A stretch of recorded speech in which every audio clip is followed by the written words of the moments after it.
Hello बच्चों, आप सभी को फिर से हमारे एक नए वीडियो में स्वागत है। तो बच्चों, आज के वीडियो काफी खास और काफी स्पेशल होने जा रहा है, क्योंकि बच्चों आपका जैसा कि मॉडल पेपर्स आ चुका है क्लास 10वीं बोर्ड के लिए। जैसा कि आप देख सकते हैं हमारे पास है 10वीं बोर्ड का मॉडल टेस्ट पेपर, है ना। और ये हमारा विषय गणित का है, और जिसमें कि आपको मिलते हैं इसमें कि टोटल 40 क्वेश्चंस मिलते हैं, है ना। और 40 क्वेश्चन में से आपको सारा का सारा क्वेश्चन सॉल्व करना पड़ता है, ठीक है। यानी कि इसमें टिक लगाना है, मल्टीपल चॉइस क्वेश्चन है। तो बच्चों, अभी तक मैंने आपको 20 क्वेश्चंस का हल आपको बता दिया था, है ना। क्वेश्चन नंबर 1 से मैंने आपको 20 क्वेश्चंस का हल बता दिया है, और उसके बाद आगे के प्रश्नों के हल के लिए हमने लगाया कुछ अलग का जुगाड़, है ना। क्योंकि उस जुगाड़ से क्वेश्चंस को सॉल्व करने में बहुत प्रॉब्लम हो रहा था, इसीलिए हम लगा लिए कुछ अलग जुगाड़। तो चलिए देखते हैं आगे क्वेश्चन हमारा क्वेश्चन नंबर 21 से, है ना। तो ये रहा हमारा क्वेश्चन नंबर 21, ठीक है। इसमें क्या है क्वेश्चन में बच्चों, आप देख सकते हैं मूल बिंदु से बिंदु P 3 4 की दूरी ज्ञात करना है। क्लियर है। यानी कि मूल बिंदु, तो मूल बिंदु कितना होता है आपका, मूल बिंदु होता है आपका बच्चों 0 0, ये होता है आपका मूल बिंदु, ठीक है। तो अब इस मूल बिंदु से आपको इस दूरी P तक का दूरी ज्ञात करना है, जो कि P का निर्देशांक दिया हुआ है 3 4। क्लियर है। तो चूंकि आप पढ़े होंगे दूरी सूत्र, है ना, आप पढ़े दूरी सूत्र, तो दूरी सूत्र क्या होता है, x2 root under x2 minus x1 का whole square plus y2 minus y1 का होल स्क्वायर, है ना। ये हमारा दूरी सूत्र। लेकिन ध्यान रखिएगा, जब आपको ज्ञात करना होगा कहां से, मूल बिंदु से, तो सीधा आप ये फॉर्मूला लगाइएगा, एपी जो दूरी होगा ये हमारा होगा रूट अंडर x2 का स्क्वायर प्लस y2 का स्क्वायर। यानी कि सिर्फ ये मेरा x2 है और ये मेरा y2 है, तो सिर्फ हम करेंगे 3 का स्क्वायर 9 और प्लस 4 का स्क्वायर 16, तो 9 प्लस 16 मिलेगा रूट 25, और ये हो जाएगा आपका 5 मात्रक। कितना मिलेगा, 5 मात्रक हो गया आपका, है ना। तो आपका 5 मात्रक कौन सा है, 5 मात्रक जो आपका है बच्चों, आप देखिए क्वेश्चन नंबर 21 में 5 मात्रक ऑप्शन नंबर सी है, तो ऑप्शन नंबर सी आपका हो जाएगा सही। क्लियर है। तो इस तरीके से आपको हल करना है ना। ध्यान रहे, हम ये दूरी सूत्र कब लगाएंगे, जब दोनों बिंदु मेरा कहीं ना कहीं से होगा। लेकिन अगर मूल बिंदु से होगा तो सिंपली आप सीधा फॉर्मूला शॉर्टकट ट्रिक लगाइएगा। क्लियर है। इससे आपका समय बचेगा, है ना। चलिए आगे बात करते हैं बच्चों। अगला है क्वेश्चन नंबर 22।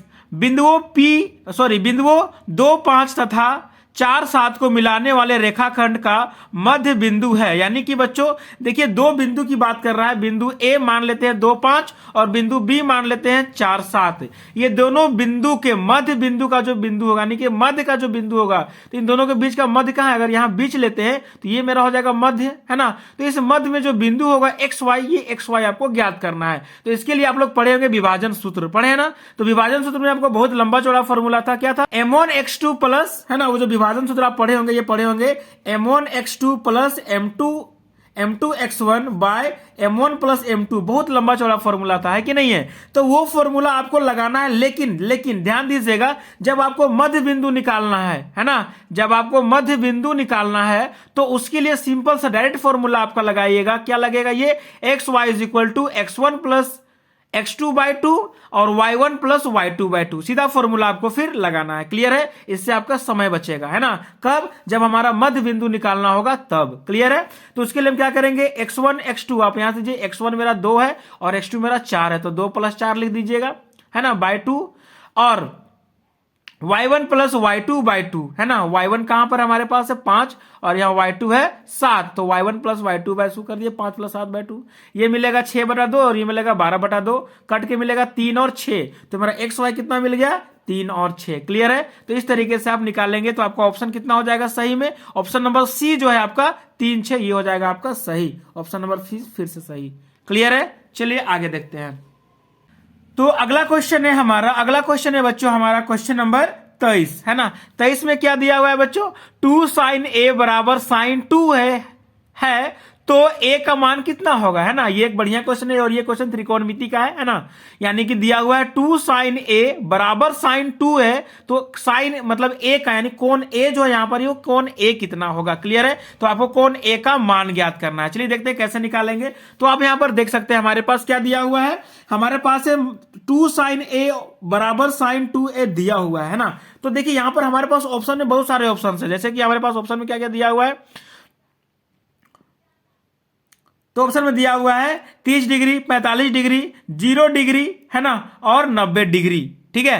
तो इसको अगर आप ध्यान से देखिएगा, है ना, थोड़ा इसको ट्रिक बता रहे हैं कैसे करना है। अगर जब हमारा कोण ए बराबर 0 डिग्री है तभी ये चांसेस पॉसिबल है। ऐसा क्यों है कि आप मान रख के देखिए, साइन 2a यानी कि एक जगह पर 0 डिग्री अगर रखते हैं तो क्या मिलेगा, 2 इंटू 0 साइन 0 हो जाएगा और साइन 0 का मान 0 डिग्री, ठीक है, सॉरी 0 होगा, साइन 0 डिग्री का मान 0 होगा। उसी प्रकार से अगर 2 साइन ए पे रखते हैं, है ना, साइन ए का मान यहाँ 0 रखेंगे तो कितना मिलेगा, 2 इंटू साइन 0, है ना, और साइन 0 का वैल्यू 0 तो 0 इंटू 2 फिर से आपका 0 मिलेगा, है ना। तो ये तभी पॉसिबल है जब हमारा कोण ए होगा हमारा 0 डिग्री। अगर इसके जगह पर कोई और मान रखते हैं, सपोज दैट, है ना, ए का मान कुछ भी रखिए आप, तो देखिए आपका जो उत्तर मिलेगा ये अलग अलग मिलेगा। तो हमारा जब उत्तर अलग अलग मिला कहां से बराबर होगा, है ना। तो अगर आप साइन ए का मान अगर आप 30 डिग्री रख करके देखते हैं तो कितना हो जाएगा, चलिए देखते हैं। साइन 2a का मान रखते हैं, ए का जगह पर 30 डिग्री, तो कितना हो जाएगा, 3 दूनी 6, 60 डिग्री, साइन 60 डिग्री का वैल्यू √3/2 मिलेगा, है ना। अगर ए की जगह पर 30 रखेंगे तो कितना हो जाएगा, 30 दूनी 60 होगा ना जी, 60 डिग्री हो जाएगा यहाँ पर, ये √3/2 मिलेगा। और यहां पर रखते हैं 2 साइन ए पर, तो कितना मिलेगा, 2 इंटू साइन 30, साइन 30 का वैल्यू 1/2 इंटू 2 कट के 1 मिलेगा। तो क्या ये दोनों वैल्यू बराबर है, नहीं आ रहा, इसीलिए हमारा यहां पर जो होगा हमारा जोर से आप टिक लगा लीजिए 0 डिग्री। ऑप्शन जो आपका है ये आपका है सी नंबर यहां भी, ठीक है। अगला क्वेश्चन नंबर 24 है। क्वेश्चन नंबर 24 में क्या है, यहां पर मान ज्ञात करना है ना। देखिए यहां पर कोस 48 माइनस कोस 42 का मान कितना होगा। तो क्या करते हैं, दोनों में से किसी एक को हम लोग बदलेंगे, है ना, क्योंकि आप पढ़े होंगे sine 90 minus theta equal to cos theta, या फिर cos 90 minus theta equal to sine theta, formula पढ़े होंगे। तो हम किसी एक में ये फॉर्मूला लगाएंगे। कौन सा फॉर्मूला पढ़े होंगे आप पढ़े होंगे यहां पर, कहां लिख दे दिख रहा है आपको यहाँ पर, यहां देखिए कौन सा फॉर्मूला पढ़े होंगे, sine 90 minus theta equal to होता है कॉस थीटा, या उसी का उल्टा होता है cos 90 minus theta equal to sine theta, पढ़े होंगे ना फॉर्मूला आप। तो यही फॉर्मूला भी हम लोग यहां पर लगाने वाले हैं। तो किसी एक को बदलना है, दोनों को नहीं बदलिएगा। तो हम बदलते हैं कोस 48 को। कोस 48 को क्या लिखेंगे, कोस 90 माइनस 42 ही लिखेंगे, तब तो कोस 48 मिलेगा। 90 में 42 घटाएंगे तब 48 मिलेगा, इसलिए कोस 48 को हम लिख दिए कॉस 90 माइनस 42 डिग्री, 90 माइनस 42 कर दिए, और साइन 42 इधर अपना, क्लियर है। तो कोस 90 माइनस थीटा क्या होगा, साइन थीटा, थीटा पर कितना है 42, तो यहां लग गया साइन 42, और ये भी माइनस साइन 42, तो माइनस माइनस करके 0 हो जाएगा, क्लियर है। तो आपका ऑप्शन कौन सा होगा सही यहाँ पर फिर से आपका ऑप्शन नंबर सी सही है, क्लियर है। हर जगह सी मिल रहा है, क्या बात है ना। तो इस तरीके से चलिए बढ़ते हैं अगले क्वेश्चन की ओर। तो बच्चों हमारा जो अगला क्वेश्चन है ये है क्वेश्चन नंबर 25, है ना। क्या है 25 में, साइन ए बराबर 3/5 हो तो कोस ए कितना होगा, है ना। और ये सबसे बहुत आसान सवाल, अगर साइन ए बराबर 3/5 है तो कोस ए कितना होगा मेरा तो कोस ए जो होता है साइन ए का व्युत्क्रम होता है, ये उल्टा हो जाएगा 5/3 हो जाएगा, है ना। तो आपका ऑप्शन कौन सा है, ऑप्शन नंबर सी फिर से है, आप आपको सही कर लीजिएगा, है ना। चलिए अगला बढ़ते हैं हम लोग। क्वेश्चन नंबर 26 पर धरती पर एक मीनार ऊर्ध्वाधर खड़ी है। धरती के एक बिंदु जो मीनार के पाद बिंदु से 15 सेंटीमीटर दूर है। मान लेते हैं यहां पर एक मीनार है हमारे पास, ये वाला एक मीनार है, ठीक है। ये ऊर्ध्वाधर यानी कि सीधा खड़ा हुआ है, और इसका पाद बिंदु से यानी कि इसके नीचे से जस्ट यहां का दूरी कितना है, 15 सेंटीमीटर है, क्लियर है। चलिए आगे बढ़ते हैं। तो मीनार के शिखर का उन्नयन कोण 60 डिग्री, यानी कि यहां से मीनार के शिखर पर देखने वाला जो कोण है उन्नयन कोण, ये कितना है 60 डिग्री, ये कोण दिया हुआ है ना। तो मीनार की ऊंचाई ज्ञात करनी है। तो मीनार की ऊंचाई कितना होगा बच्चों, तो निकाल दीजिए। कैसे निकालेंगे, मीनार की ऊंचाई ये वाला ऊंचाई हम निकालेंगे, है ना। तो देखिए थीटा अगर मेरे पास यहां पर है थीटा, तो ये हो जाएगा मेरा लंब, ये कितना हो जाएगा लंब, तो इसको लिखेंगे पी से परपेंडिकुलर लिख दिए, है ना। और ये मेरा हो गया आधार, ठीक है। तो हमको ये निकालना है लंब, और दिया हुआ है आधार, तो लंब और आधार में अनुपात लिखेंगे। तो अनुपात क्या हो जाएगा, P/B का अनुपात कितना होता है, tan थीटा। आप पढ़े होंगे ना, पंडित बद्री प्रसाद हरि हरि बोल, है ना, वही वाला अनुपात से आप निकाल लीजिएगा, पंडित बद्री प्रसाद हरि हरि बोल, है ना। ये जो आप अनुपात पढ़े होंगे इसी अनुपात पे लगाना है। तो सोना चांदी टोल, साइन कॉस और tan। तो कॉस का देखिए, सॉरी tan का फॉर्मूला क्या हुआ है आपके पास, P/B है ना। तो P/B यहां पर लगाते क्या हो जाएगा, tan थीटा लगाएंगे, क्लियर है। तो P कितना दिया हुआ है हमारे पास, P तो निकालना है, P रख दिए, B कितना है 15 तो रख दिए, और tan 60 थीटा कितना है 60 डिग्री, तो tan 60 हो गया, है ना। तो P/B बराबर tan 60 का मान रख दीजिए √3, tan 60 का मान √3, आपको सारा मान याद रखना होगा, है ना, तभी त्रिकोणमिति के सवाल बनेंगे। तो कितना हो जाएगा, तो यहां से तिर्यक गुना कर लेंगे तो P बराबर 15 √3 मिलेगा, क्लियर है। कौन सा ऑप्शन सही है आपका, आपका है ऑप्शन नंबर बी, यहां पर बी ऑप्शन सही हो गया आपका 15√3। क्लियर है। और जो आपका मीटर होगा तो यहाँ मीटर लगा लीजिएगा, है ना।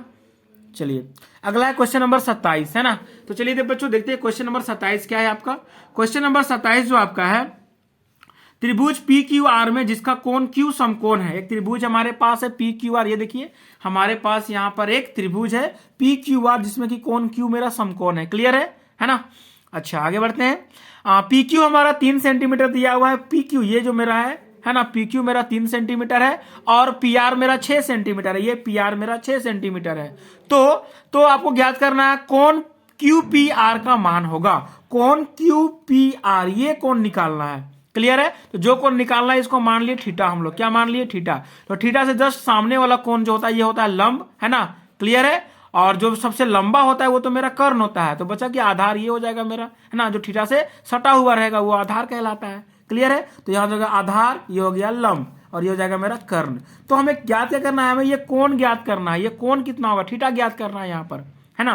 तो थीटा कैसे ज्ञात करेंगे, तो जो दिया हुआ है जो हम लोग का भुजा, उसी भुजा को लेंगे। क्या क्या दिया हुआ है, आधार दिया हुआ है और मेरे पास कर्ण दिया हुआ है, दिख रहा है ना। तो आधार और कर्ण दिया हुआ है तो इसमें अनुपात लगाएंगे हम, है ना। तो आधार मेरा हो जाएगा b, कर्ण हो जाएगा मेरा h, तो b/h। फिर यहां देखो वही वाला अनुपात लगाएंगे। b/h किसका है, कॉस का है। तो हम लगा दिए b/h बराबर कॉस थीटा। क्लियर है। देखो पंडित बद्री प्रसाद वाला फॉर्मूला याद रहेगा हमेशा, है ना। तो कितना हो जाएगा मेरा, ये हो जाएगा मेरा b/h। तो b/h कितना हो जाएगा 3/6 बराबर cos थीटा। क्लियर है। तो यहां से कटेगा मेरा 3 तो 1/2 मिलेगा, कटेगा ना। 3 का 3 और 3 दूनी 6, 1/2 मिलेगा cos थीटा। तो बताइए आप cos में कितने डिग्री पर हमारा 1/2 मान होता है। तो cos 60 डिग्री का जो वैल्यू होता है ये कितना होता है 1/2, है ना। cos 60 डिग्री का वैल्यू कितना होता है 1/2। तो 1/2 की जगह पर लिख दिया हम cos 60। क्लियर है। इधर है cos थीटा, तो cos यहां कैंसिल, तो थीटा बराबर 60 डिग्री। क्लियर है। ऑप्शन नंबर देखिए कौन सा है, B number, sorry option C number है। सी को आप टिक कर लीजिएगा। क्लियर है। इस तरीके से आपको त्रिकोणमिति के सवालों को हल करना है। क्लियर है बच्चों। चलिए बढ़ते हैं अगला क्वेश्चन में। तो अगला क्वेश्चन है आपका क्वेश्चन नंबर 28 और क्वेश्चन नंबर 28 क्या कहता है, एक वृत्त की कितनी स्पर्श रेखाएं हो सकती हैं। तो भाई ये तो बहुत आसान है। एक वृत्त की कितनी स्पर्श रेखाएं हो सकती है। मान लीजिए अगर ये आपका एक वृत्त है ना। तो इस वृत्त का कितना स्पर्श रेखा होगा, बहुत सारे अनंत, यहां से भी रेखा, यहां से भी, यहां से भी, यानी कि इस वृत्त पर जितने बिंदु होंगे उतना हम क्या कर सकते हैं, स्पर्श रेखा खींच सकते हैं। क्लियर है। लेकिन सवाल कभी कभी चेंज करता है ना। एक वृत्त के किसी एक बिंदु से जब बोलेगा तो एक बिंदु से एक ही स्पर्श रेखा खींचा जा सकता है। लेकिन यहां पर एक बिंदु का जिक्र नहीं किया गया है, इसलिए मेरा आंसर क्या हो जाएगा, अनंत। क्लियर है बच्चों। क्या आंसर हो जाएगा मेरा, अनंत, है ना। चलिए क्वेश्चन नंबर 29 पे आते हैं। 29 है हमारा 5 सेंटीमीटर त्रिज्या वाले एक वृत्त के बिंदु P पर स्पर्श रेखा PQ, है ना। PQ केंद्र O से जाने वाली एक रेखा में बिंदु Q पर इस प्रकार मिलती है कि OQ बराबर 12 सेंटीमीटर। यानी कि यहां पर आपके पास एक वृत्त दिया हुआ है जिसका कि त्रिज्या दिया हुआ है 5 सेंटीमीटर, है ना। और कह रहा है कि इसका केंद्र से जो जा रहा है रेखा, है ना, वो जो Q पर मिल रहा है वो दिया हुआ है 12 सेंटीमीटर। क्लियर है। तो आपको यहां से इस PQ क्या निकालना है, PQ का मान ज्ञात करिए, है ना। ये आपको PQ निकालना है, ये वाला दूरी आपको निकालना है।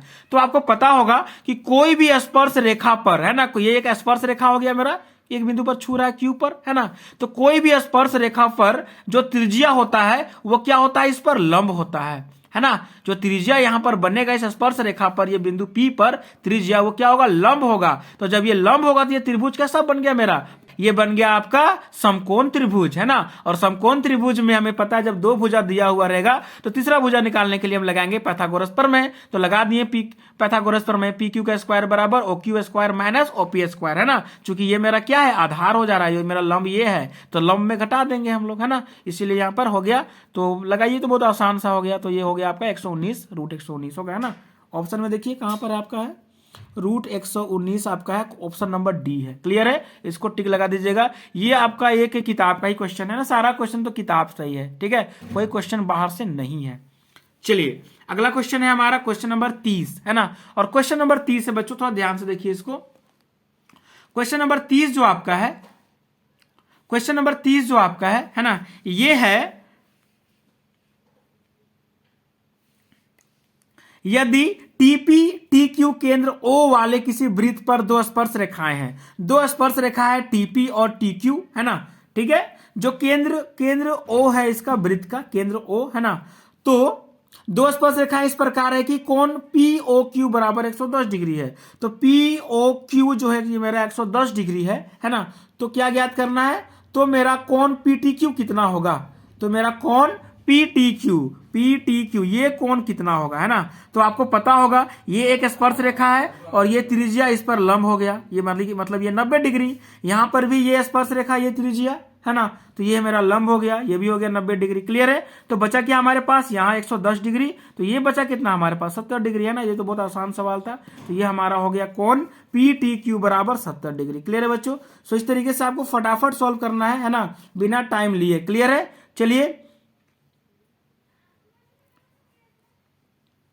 तो अभी तक हम लोगों ने क्वेश्चन नंबर 21 से 30 तक को हल कर लिया है, क्लियर है। अब बाकी हमारा रह गया है 10 क्वेश्चन, उसको भी हम लोग अगले वीडियो में सॉल्व करेंगे, ठीक है बच्चों।